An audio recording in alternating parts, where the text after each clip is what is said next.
Chapter 895, Donut Power, More Likely Than You'd Think. Hello, everyone, and welcome to another episode of the Podcast. I am your best guy, best man, Nate, best man. And joining me is Hypocrite.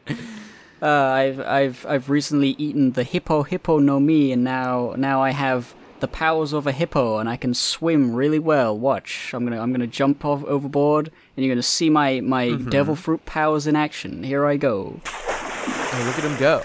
Do you also have like extensive like fart-based powers and like poop scattering powers, as hippos do, as is their number one? Nope. There he goes. I drowned. That's the joke. Oh, I see. Oh, I forgot. Yes, devil fruits. To continue to expand lore, everyone, I've recently remembered that I am a member of the Long Sip tribe. Well, that's a long sip. Yep. That's what I am, and that's the lore. My oh god, my people sell for great value on the slave auction block. There was a little bit that was covered up on that sheet that Disco was holding during Shaboni Archipelago, but the long sips, that's us. That's me. Is Baron Tamago part of your tribe? Because he has tea, no, he takes long sips. That's true. He might be half long sip, or might have like a long sip ancestor or something. But he's definitely not pure-blooded. He's too fat. We kill the fatties. Well, here we go, everybody. Chapter 895. Pirate Luffy versus Sweet Commander Katakuri. He's a little sweet boy, Katakuri over here. Little there he is. So let's just get right into this fucking cover page where, oh my god, things are happening. Things are happening. It's a new thing. Yeah, what's the going on? Tontada, they just sort of like, we're going with the king to the reverie. That's all we really need to know about that. As is common with these things, as soon as like we have like a bunch of pages of like a bunch of bullshit happening, then we get the one page of like, this is how it's going to be relevant to the future. In this case, the Totadas are going to reverie, and then bam, next time we're doing something else, something actually interesting. Yeah, and it's Hajrudin, I think that's how you say it. And The top 5 owners of the buggy delivery have resigned. So that's him and his 4 crewmates. I assume they're all giants. Indeed. So they're going on their big old longboat, and that's a cool boat. I love the design of this boat. The pirate Viking boats that the giants have. The giant boys. Cool. I love them. And I just want to remind everybody, One Piece was originally inspired by Dragon Ball, of course, but also by a little show called Vicky the Viking, which was about a bunch of Vikings traveling around and just being cool Viking boys. So, like, whenever I see the giants and they're, like, Viking themes, I always think to myself, it makes me a little happy to think how Oda's probably happy to be drawing Viking dudes because he loves them. Yeah. It's nice. It's nice. Cool. And also, like, I keep remembering all these different, like, I was thinking the other day, like, Oda has, like, so many different things that he draws inspiration from, like the Vikings and like the Japanese stuff, and like all these different types of pirates. You know, Blackbeard is like a Western sort of figurehead, like in the Caribbean and stuff or whatever. I don't know anything about him, but yeah, that's right.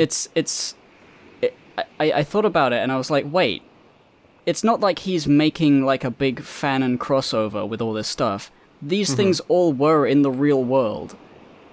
That's true. They and might One have Piece seen is a each whole other. planet, you know? So it makes sense there'd be all these different things.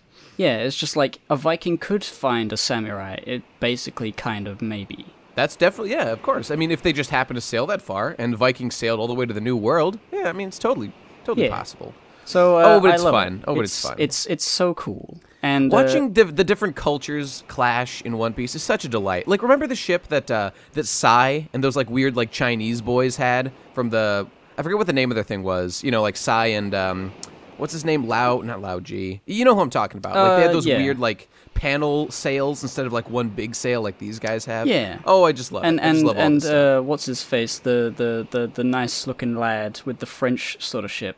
Cavendish, yes. It's just like bringing all different creeds together. It's wonderful.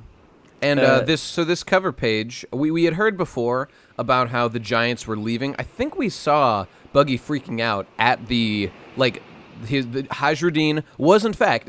I didn't realize this at first. It took me a while to absorb this fact, but Hajruddin was in fact sort of a member of like Buggy's crew. I mean, not really a member, but like he's a mercenary working under him. Yeah.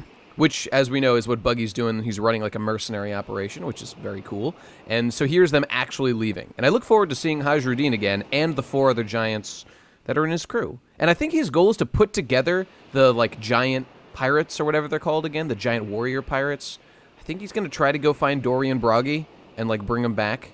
We'll see. Yeah, that would be cool. I can't wait to find out. I mean, I don't know how. I feel like one of them has to be dead for one of the other one to come back. Like they're so committed to that thing. Well, true, but you know, I think part of that arc was of Little Garden for those without a genius level intellect such as myself. I feel like part of that arc was about how there comes a time when, like, you know, your honorable duel, like, has reached a point of its logical conclusion, even if one of them didn't actually die. Like, at the end, we see both of their weapons break, you know, as they save the Straw Hats from that giant goldfish.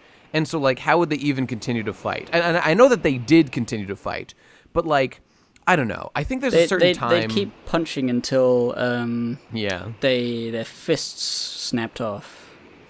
I don't know. I think... Then they'd kick each other. Maybe this cover arc will be a chance for us to see a resolution to their struggle. I don't know. If ever there was a time, this or I suppose the you know, the I forget Elbaf or the Elbaf. Oh yeah, well Hadron is definitely going to be relevant in Elbaf. I'm no doubt. He's going to be there. He's going to be the guy say, "Hey guys, you're giants. Meet the Straw Hats. I'm with them."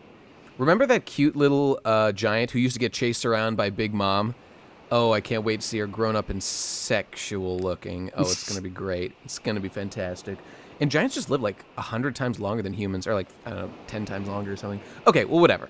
So we've covered this. Buggy's real mad. His top earners are leaving.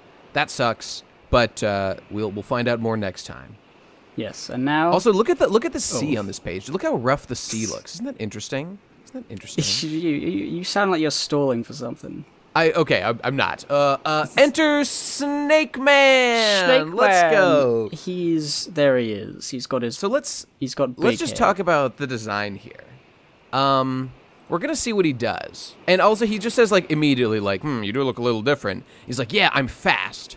Okay, so this pretty much addresses what we were discussing last time. Like, what the fuck is Snake Man?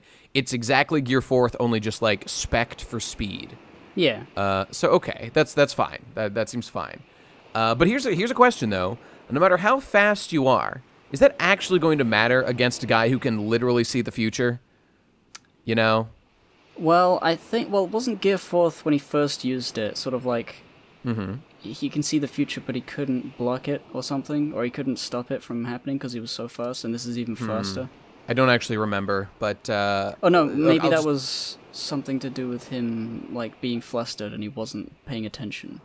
Yeah, I think that was the case. Well, I mean, whatever. Let's just talk about how little this looks different from normal Gear 4th. Like, the only difference is that he's not as, like, big and his, like, arms are smaller. I don't know. I'm pretty underwhelmed by this, but I guess it's not really a serious problem or anything. It just looks people have been like talking Gear 4th. About how it looks the same as Gear 4th, normal.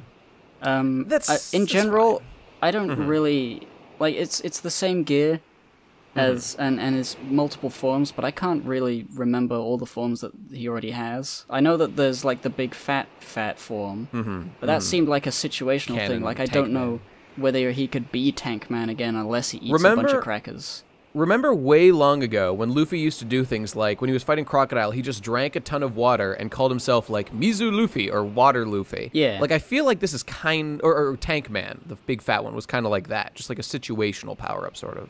Which was cool. I liked it. I thought it was cool. Yeah. But, like, okay, question. Why is he faster in this form? Like, what is the reason that he's faster? I guess, the only thing it could be is that he's denser and he's smaller, so is less air resistance, I guess. Well, Fair enough. I feel maybe he's just like putting. Okay, like we see in this first shot here, his arm is way big, so maybe he's just like putting all his strength into his arm punch. Okay, well actually, here's another question: what's faster? Does he move faster, or do his punches go faster?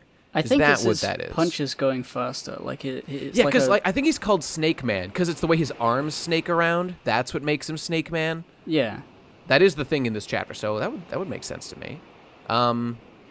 Yeah.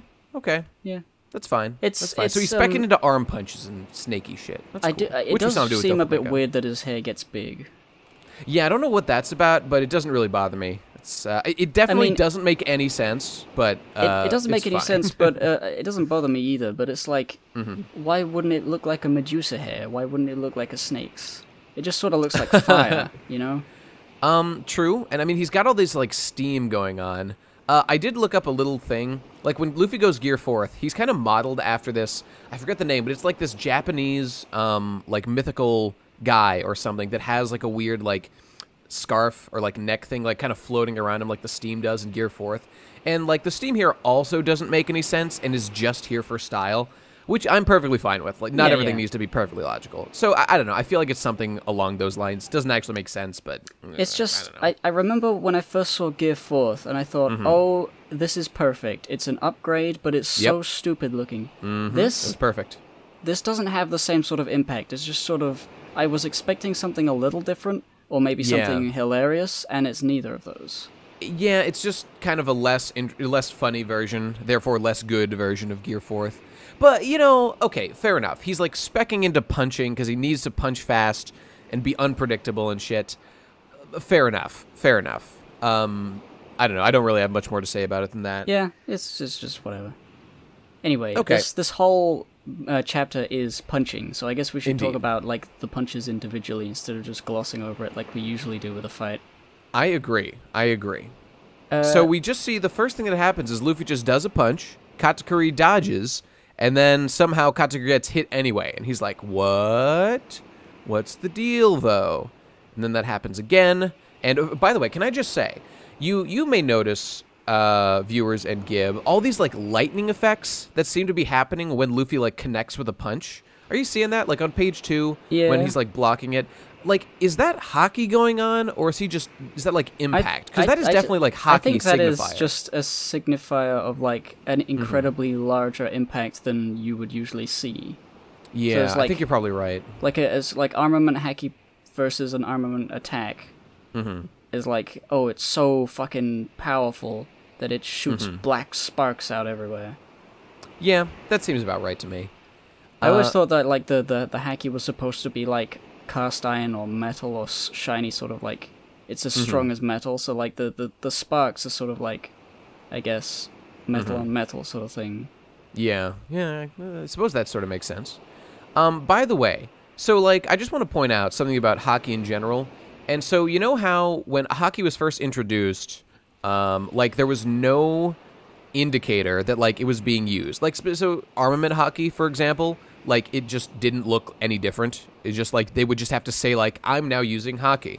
Punch. Ow. He got me. You know, that's, like, what they did at first. And then, like, in the... Oh, God. The post-time skip era, Oda's done this thing. You mean, like, when Rayleigh stopped Borsalino and stuff? Exactly. And like for example, when Sakazuki or Akainu got like slashed by Marco and Vista in the war, and like they didn't look any different. He's like, these Haki users are so annoying. It's like, okay, but I mean, he had to say that or we wouldn't have known.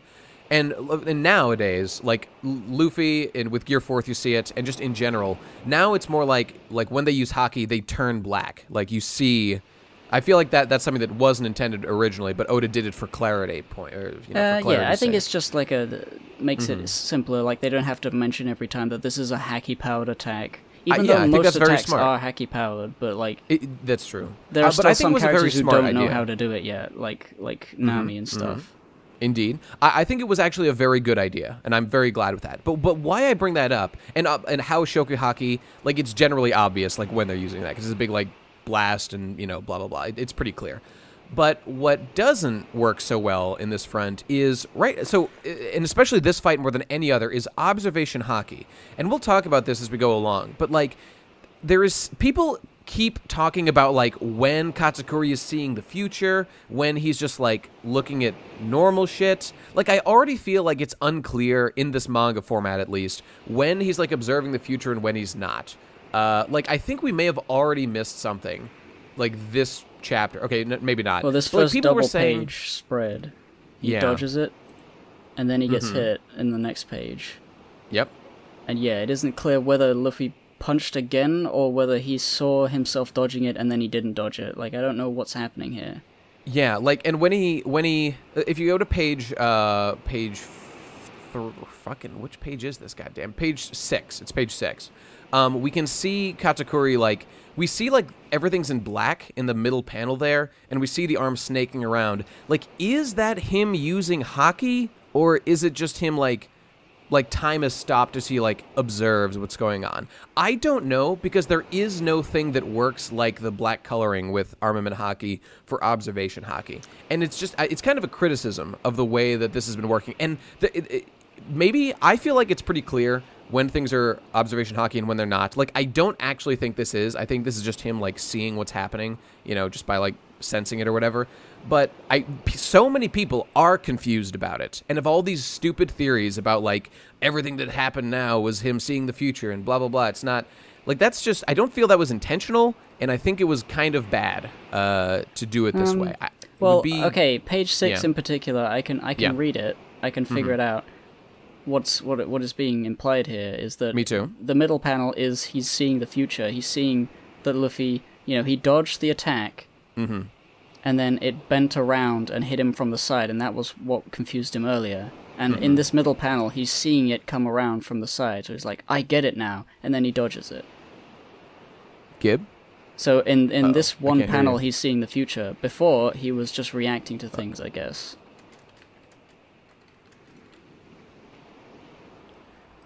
Oh, Lord. Probably have to cut this out.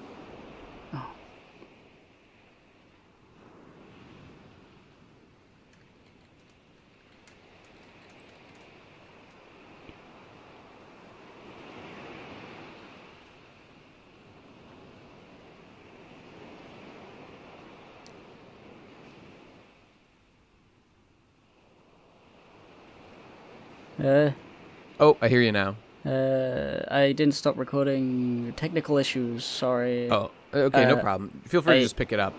I was saying the page 6, he dodges it at the top, and he notices in the middle panel is him seeing the future of the arm coming round to hit him from the side, and so he says, I get it now, and then he dodges.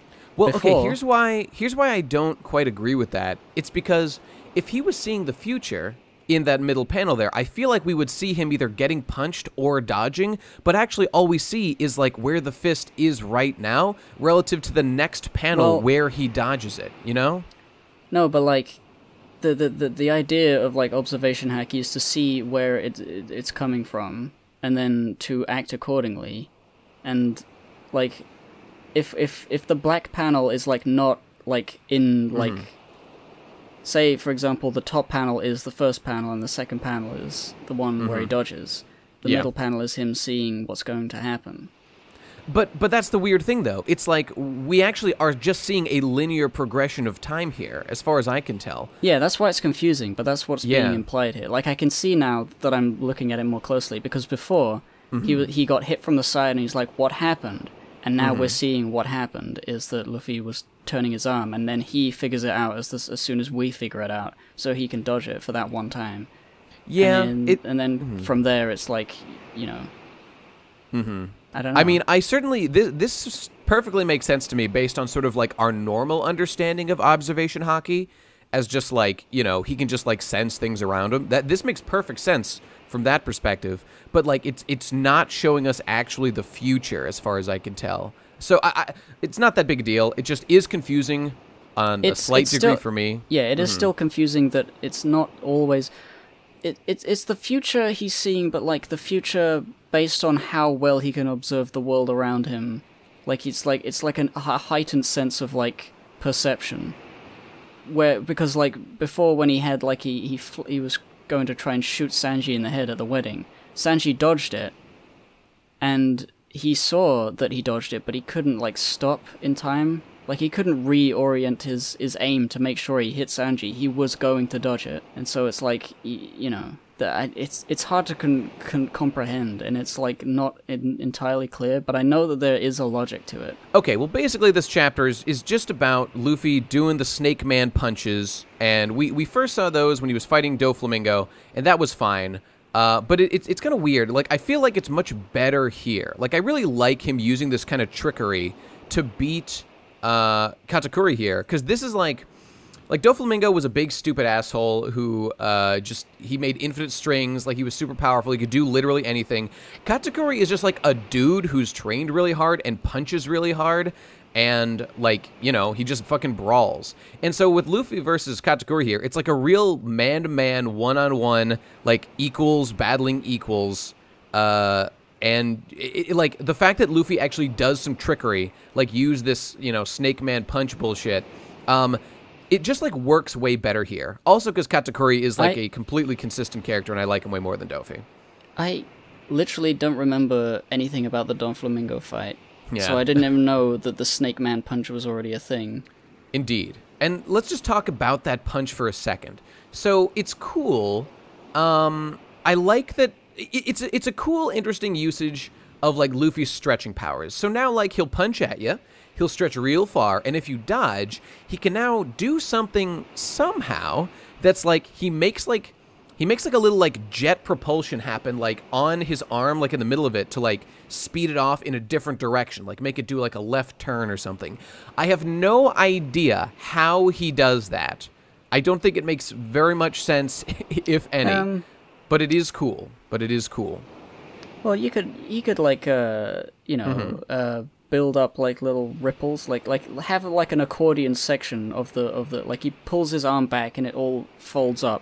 Then he releases it, and then like parts of it are like even crushed even more, like an accordion, and you can twist it in the middle of the like it's you know, it's rubber. If you have a material that you can stretch and squish as much as possible.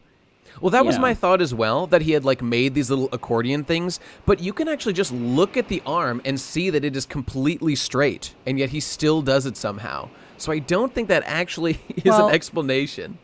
It's not like it needs an explanation, it's just a funny rubber thing. And I'm sure like okay. No, seriously, like you know, if it's a drawing. I feel like getting like an absolute, like, we have to analyze this photograph to find out the literal exactly how it happened. Like, you can infer like, the idea. Well, okay, I hear what you're saying. And let's just, okay, so Gear Second, for example, Luffy just like pushes down on his leg to like get air into his veins or something, and he just speeds up blood pumping through his body, and for some reason that makes him like much faster. It doesn't make any sense, but it does. And but there is like an idea behind it, and with Gear Third, obviously he just pumps air into his body, so like it gets bigger and I guess stronger for some reason. Like it's just air, so it's not really clear why it would actually deal like significantly more damage. But again, there's some element behind it. But with this, like, I don't understand how he's doing it or what is going on exactly.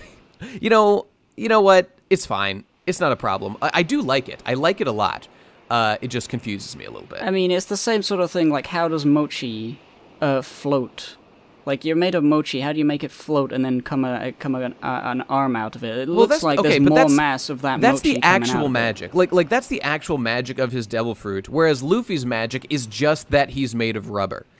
So I feel like it's not exactly the same sort of thing. Like, how does, like, Buggy can slice himself, how come he can just, like, float his body parts? Well, it's just part of the power. It's just part of the power. Well, then how do you know that, you know, being able to manipulate your weird rubber body in ways that the rubber wouldn't normally actually work is not part of the power? Well, only because it's been established so much that the only thing Luffy gained from eating this fruit was that he literally is now made of rubber. And, like, one of the charms of Luffy is that all he got was that he's made of rubber, and he found interesting ways to use it. And, like, the Gear Second is nonsensical, but there is, like, some idea behind it.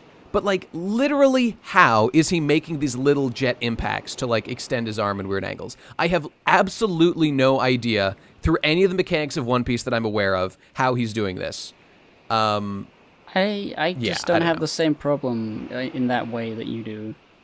Like I just accept it as it's an ability you can do if you have super rubber powers in a Gear 4 sort of crazy man time, where you pull your arm back and... Like, maybe the accordion things are inside, or they're, like, in the bones or something. You know, I feel like, if anything, it's going to have something to do with that fact that he does do that weird, like, you know, like, crank his arm inside his arm and then extend it. Maybe there is something going on with that I don't understand, but, yeah. Like, that's the only time he's ever done it, after doing one of those punches. So, you know, that's okay. That's not so bad. Still a little confusing to me, but that's okay. I can live with it. But in any case, so this is all just Luffy finessing Katakuri, and Katakuri figures out that he's got to be looking on all sides. At the very beginning of this chapter, I was thinking, oh no, this is just going to be, he's going to steamroll in with this new power, and it's all going to be like, you know, every time he gets a new power, he wins. But then Katakuri comes back with his donut jump. This with the diced mochi attack. It's... Well, yeah, explain. Well, okay, I just want to point out how this is yet another one of those times when One Piece continues to be the greatest series of all time, because this is fucking ridiculous and hilarious and embarrassing looking, but it is just like he turns into a fucking donut, his body, like, what the fuck? And he just rolls at you real fast, and then he just carries that momentum into one of his arms that he makes all spiky, and he hits you with that shit. And we can just tell by the visuals how fucking powerful an impact this is, despite it being so embarrassing and silly. It's just that classic combination of, like, weird humor and, like, badass shonen action shit that is just, like, the best. It's so sick. I could not love this more if I tried. And then oh my god. And then, like, from that, he hits Luffy with this big attack, this diced mochi shit. But then you can see Luffy is, like, on his arm now, and he's like, he's stuck to it. He can't get off because it's too sticky. And Katakuri spins him around. He's got this big Haki-covered arm, extends it way the fuck up in the sky. Luffy still can't escape, and oh my god. The look on Katakuri's face as he brings fucking Luffy down to the ground with every muscle in his body, as well as his mochi fruit, the fucking earth shatters. And, geez, like...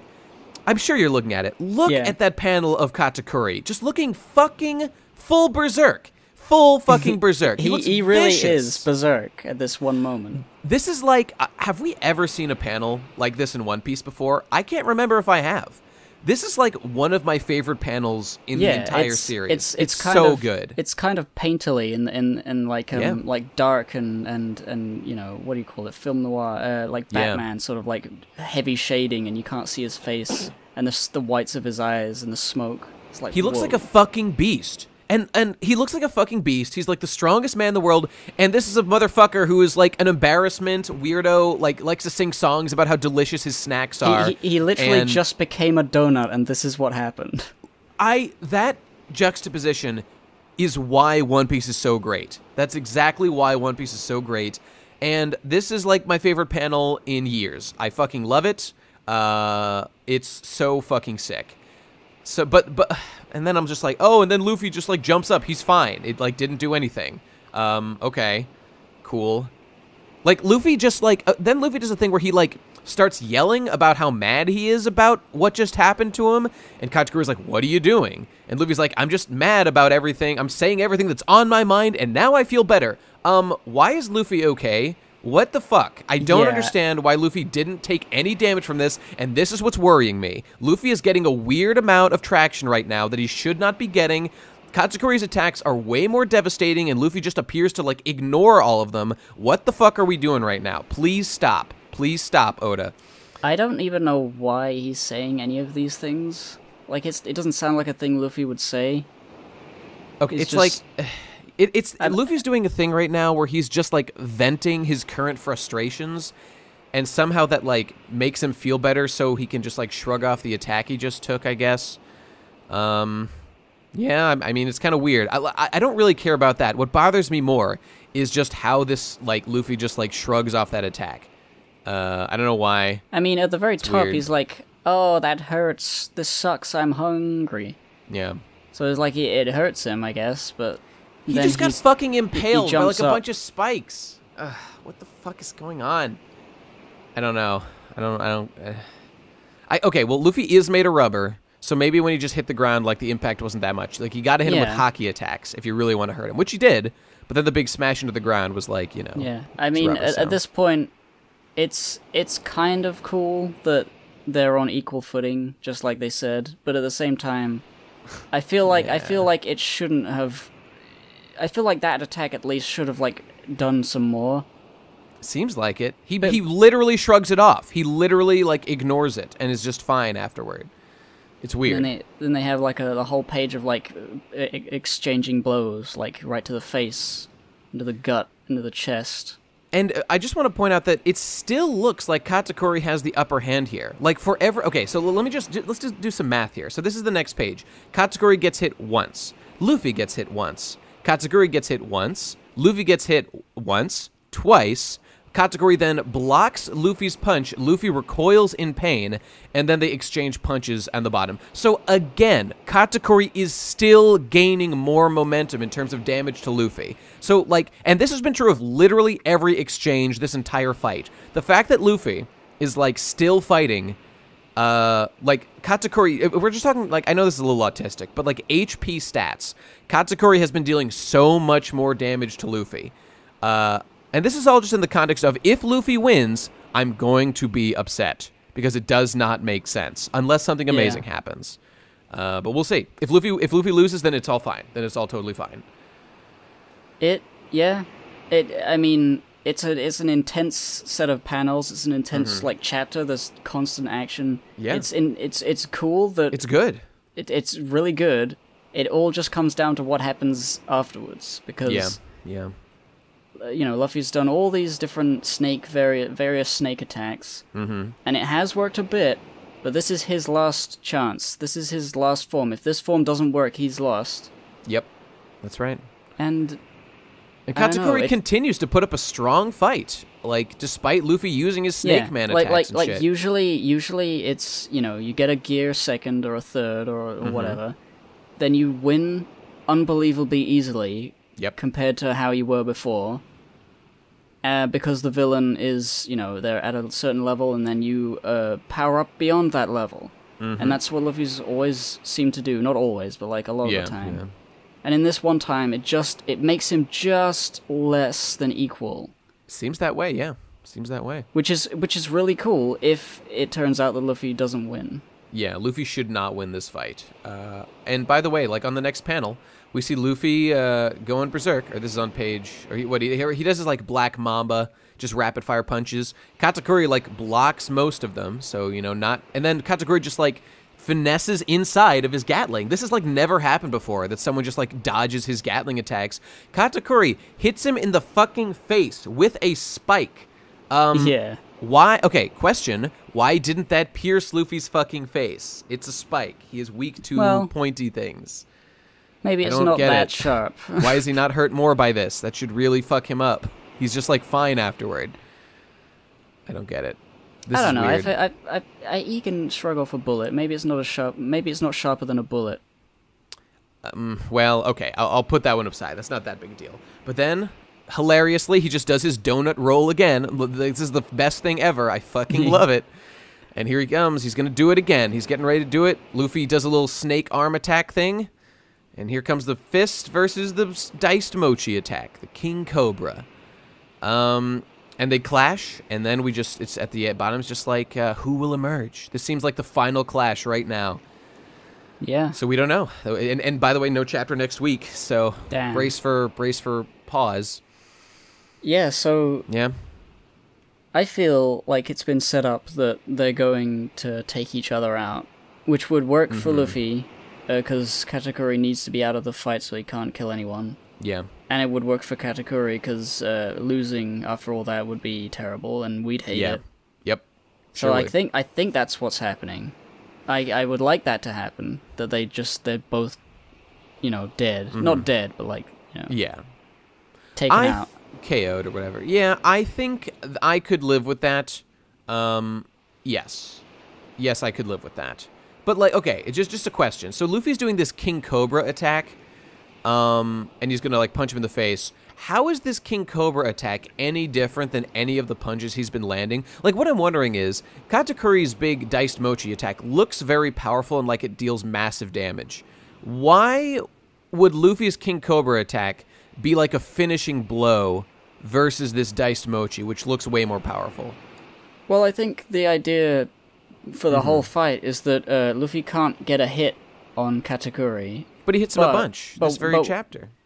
Well, yeah, that's the thing. But before, like, Luffy was taking hits the whole time, and Katakuri hasn't taken as many hits. Yeah. But he seems to be, you know, the same sort of level. So I feel like Luffy is tougher, and he can take more hits. And hitting Katakuri at all is, like, something that hasn't happened to him in, like, years. To his credit for being able to take the blows. Good for you, Katakuri. So it's like, if he does any sort of damage, it's more than anyone would have ever imagined. Okay. You know, that's not a crazy way of looking at things in terms of, like, shonen tropey stuff, which is what we're dealing with here. Yeah. Okay.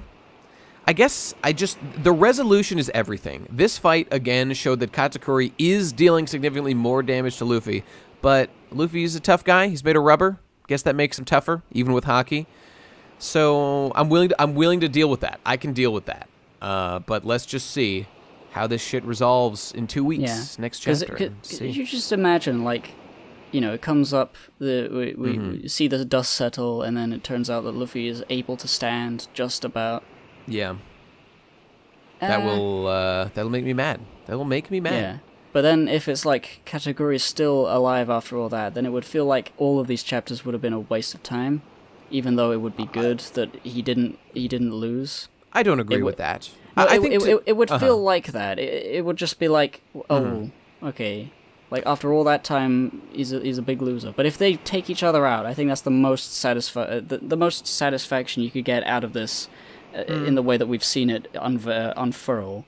That's a fair point. That's a fair point. Though I do I put some significant stock in the fact of, like, the fact that Luffy was able to do this much to the strongest crew member of the Big Mom Pirates, you know, aside from Big Mom herself. Like, even then, I would say that is very impressive. But here's a real question. Is Oda willing to have Luffy lose a fight? That's been on my mind. Is he, like, will he do that? I don't know if he will. I think if it's any fight, it would be one like this where Katakuri respects him. I agree. So yeah, maybe. I don't think it would be an outright loss. Like, even if Luffy's knocked out and Katakuri isn't knocked out, Katakuri will be too tired or unable to continue the fight in any way. He'll just sit there eating donuts or something. My dream finale, is that Luffy loses, Katakuri wins, but is obviously super fucked up and deeply respects Luffy. So Katakuri, like, carries Luffy out and is like, this man is a good man, he's honorable, I'm going to give him back to his crew, and they're going to leave. And anyone who tries to stop me is going to have to fuck with me. And they're going to look at him, and he's going to be real embarrassed, and they're going to try to stop him. But, like, it's going to be about Katakuri, the end of this arc. Like, he starts protecting Luffy, which is a little weird, because Luffy did try to kill his mom and his crew, even if that happens. But whatever, man. Like, the Big Mom Pirates don't even respect each other that much. Ooh, if they made that part of the angle, that, like, Katakuri reveals that he respects Luffy more than his own pirate crew, because they're, like, assholes and don't actually care about each other, and that, like, Luffy, you know, blah blah blah. Something like that could be good. I feel like that is a bit of a stretch, merely just because a stretch, you say? Yes, because Katakuri hasn't seen anything about Luffy aside from the fighting. If he sees, like, Luffy treats his crew like a real family, then he's like, oh man, Luffy's cool. But at the moment, it feels like he's going to, like, not murder him if he wins. He's just going to take him somewhere and say, I killed him, and I'm gonna sneakily put him in a safe place, and then say, oh, he got away. Small point, maybe remember when Luffy managed to get Katakuri through the mirror into the mirror world off the Sunny? Maybe he'll think back to that and be like, oh, he really cares about his crew. He really protected him. Yeah, just maybe. Just maybe. But anyway, I guess we'll find out next chapter. Next chapter. That's it. Any other final points to make? Nope. This you know was what? pretty good. I do want to say that when you're dealing with a shonen series, like cool fights are a staple and have to be done. And this was a very cool fight chapter. I think this was interesting. I thought it had cool like developments for like we explored a little bit more of Luffy's like arm punching stuff. Even though it doesn't make 100% sense to me, I still do like it quite a bit. I think it is a cool ability and a good extension of Luffy's powers. Extension. And Katakuri's like donut attack is like my favorite thing ever. The viciousness, the berserkness of him, fucking sick. This chapter was awesome on an aesthetic level. I've thought of something. Yeah.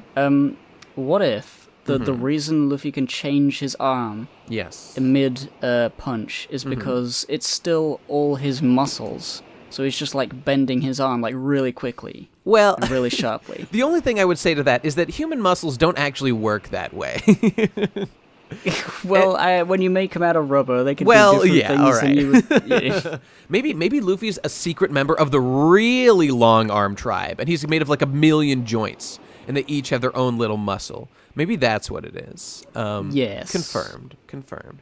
All right, this is Mr. Best Boy, Long Sip tribe member, saying goodbye. Goodbye. Goodbye. See you in 2 weeks. Bye. See you then. Oh, and go to our Discord and Patreon and right. stuff. Be a Discord boy. Click the link below. Support us on Patreon. Give us money so this is worth our time. Thanks. Yes. And we'll see you. Bye-bye. Goodbye.